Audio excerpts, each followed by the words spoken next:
Thank you so much for inviting me to speak this morning. It's so nice I've been talking to Christy and Michelle on Zoom for many, many months. It's so nice to see you live and in person, and thank you so much for organizing this beautiful morning. Our tagline is Hope Happens, and you're wearing these Hope Happens masks. And today reminds me that hope happens because here we are together on a beautiful, a little windy, a little cold, but a beautiful Saturday morning. And those tulips are so beautiful. And so I drove down this morning from Portland, Maine, and I really wanted to be here today. And I just wanted to share our story of who we are, how we got to be where we are. My background is not in mental health. My background is in cross-cultural communication and in China. And I have 3 kids, and I think I'm a pretty good mom. I'm tuned into my kids, 2 older boys and a daughter. And when my daughter was 15, right before the beginning of her sophomore year in high school, we took a walk at the beach, and she said to me, "Mom, I need you to know that I'm depressed and that I've been purposely harming myself, and I want to get healthy, and I want you to know what I've been going through." So that completely blindsided me. How did I not know that my baby, my daughter were so close? How did I miss this? How did I not know? And so she started her sophomore year feeling a little empowered to feel healthy. And then on Halloween, her best friend took her life. And Peyton was a beautiful cross-country runner. She was a rower on the crew team, Model UN, mock trial, amazing, beautiful young woman that we never knew she was struggling with mental illness. So obviously we were deep in the darkest trenches you could imagine. And then 4 months later, her second best friend took her life. And it was just a dark, dark, dark period. And then my daughter and I, watching her go through this incredible pain, trauma, found this deep voice to speak out and do something.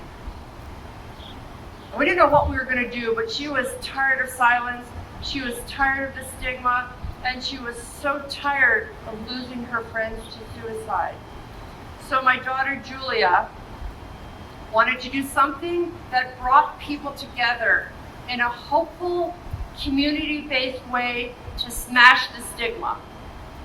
And for Julia, the Yellow Tulip Project honors her friends Peyton and Beata because yellow was Peyton's favorite color and the tulip was Beata's favorite flower.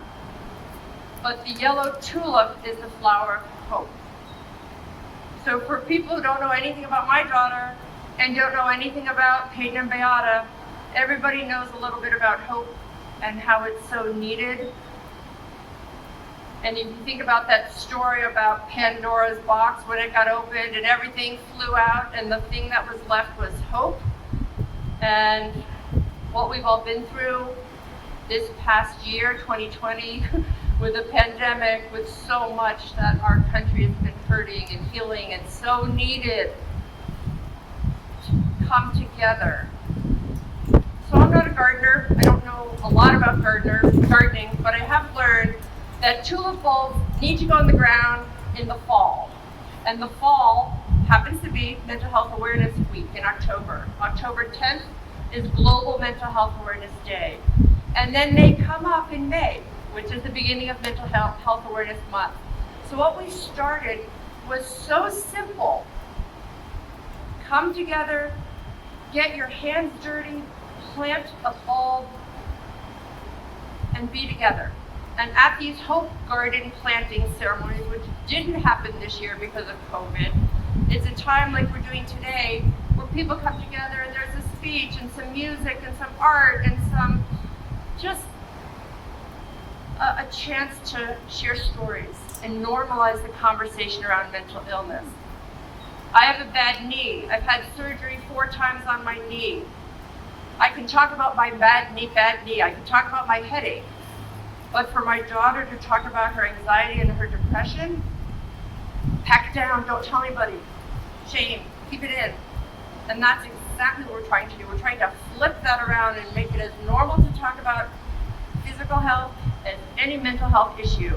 And so we started, actually this is a really meaningful for me to be here today because it's May 1st, Mental Health Awareness Week, but this past Wednesday on the 28th, we celebrated our 5th anniversary.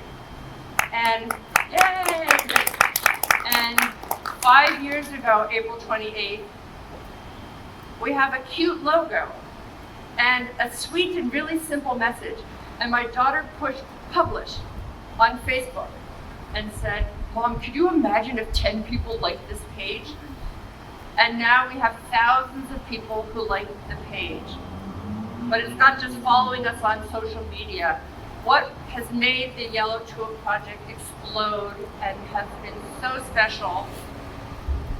And before I talk about that, I just need to say that anyone who ever hears me talk, I always say that it takes a village. And here we are with all these other great organizations. We are one piece of the puzzle, but the piece that we bring, if you will, like our special sauce is we have an army of young people who jump in. We call it our momentum. Jump into the momentum. Become an ambassador. And a little bit you're going to hear amazing Anna share her story, who now came in as a junior in high school and now is a junior, soon to be a junior in college. And there's a space where your voices matter, and bring this to your homes, bring this to your schools, bring this to your communities, because it's really simple. Plant bulbs, talk about mental health. So we started because it's so simple and young people like it.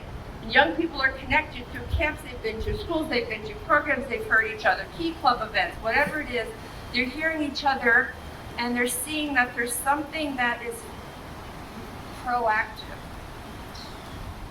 A lot of schools, when my daughter's friends lost their lives, they had one day where they had a grief counselor come in, and then we get a message from the school saying, now that everything's back to normal, and there was nothing normal about what happened. There was nothing normal about beautiful young people taking their lives, but the school just didn't want to talk about it. And so what we're trying to do is be proactive by putting helpline. This is the smallest thing, and this is not the solving the problems of mental health. But after Julia's friends took her life, we went to every school bathroom in Cumberland County, where I live near Portland, to see are there helpline magnets in the school bathroom stalls. Now, a lot of schools have helplines, but it's at the guidance counselor's office or at the nurse's office. But a kid who's struggling alone typically is going to go into the bathroom stall, shut the door, and cry or whatever they're doing in there. So having a helpline magnet is a tiny, tiny step, but it makes you feel like, oh, I can text this line right now, or I realize I'm not alone. That's number one. Number two is through these ambassadors who are now literally all over the country. Every week I get young people from Arkansas, Colorado, Ohio, California wanting to get involved and bring this to their school. And it's one of the most humbling and inspiring experiences that I've ever had for me, not being in this space of mental health. And now I'm so deep in and I'm learning so much and I'm so inspired by these young people. Everyone who knows me on the youth leadership team knows, like, wait, how do I get my Zoom on? How do I do screen share? Like, I'm not good with any of this stuff. But I am good at seeing simple things that need to happen and change that needs to happen. So you see, after we decided, oh yeah, the Tulips things work, and creating ambassador programs at schools, that works. The next thing we needed to think about is stigma. because everyone says we need to smash the stigma. What does that mean? How do you do it? And we've seen, Michael Phelps has talked about his depression, and Miley Cyrus and Kevin Love and famous people. But it's still so hard for kids in middle school and other people to talk about their mental health issues. So the other piece that we did, which is coming here to the mill in the fall, is created this gorgeous photo exhibit. This is just a little teaser that I brought down, and it says, I am more facing stigma, because mental illness is not something you can see. Like if I was wearing a cast, you'd see, oh, she has a broken arm, but you can't look at somebody and know that they're struggling with mental illness. And it took maybe my mom saying to me, but Julia doesn't look depressed. So then we said, well, what does depression look like? We don't know, you can't tell. So we called for models on our Facebook page. Call for models, we're tackling stigma. And 22 amazing, powerful people stepped up to have their photograph taken. And the photographs are huge. And each model has a photograph and then 5 statements. I am Julia. I am hopeful. I'm a traveler. I'm a bass player. I'm struggling with depression. So depression is part of her story, but it's not the only thing that defines who she is. And so we're just trying to sort of change people's perceptions of what mental illness looks like. So to remind people that you don't know what's going on under anybody's iceberg. You just can't look, you can't tell. So to really create space to check in on people and pay attention. So it has been amazing to me watching these young people. Like, I'm young at heart, but I'm not 18, 19, 20. But the young people really are running the show. They've created a podcast. Our Tulip, it's the mascot, we called her Taffy. So we have a podcast called Taffy Talks on Spotify. We have a blog, Finding Your Yellow. It's all written by young people. And they're all just trying to support people and remind people that it's okay to not be okay, and there's help and there's hope out there. So again, I'm just really honored to be here today. I'm really just hopeful that your community will continue what we started this past fall, and this fall actually be able to have a live gold event, and just to keep, it takes a single, it's the ripple effect, where one person's story impacts another person's story. And the young people who are storytellers, they're impacting so many other people and reminding people that we're all in this together. One other thing I just need to add as I go back to the tulips, because again, I don't know much about planting, but along the way I learned that tulips need to be planted close together. And they need to go through the cold, dark winters to push up. And in Maine, we're a little bit behind you here in Massachusetts, but first we saw the crocuses, then the daffodils, and the forsythia, but not the tulips, not the tulips, not the tulips, and now they're trying to come up, and within a week they'll be there. But if that isn't a metaphor for people who struggle with mental illness, what is? People go through dark, cold times. People need to be together. So here we all are together, and thank you so much for just coming out today for this important day.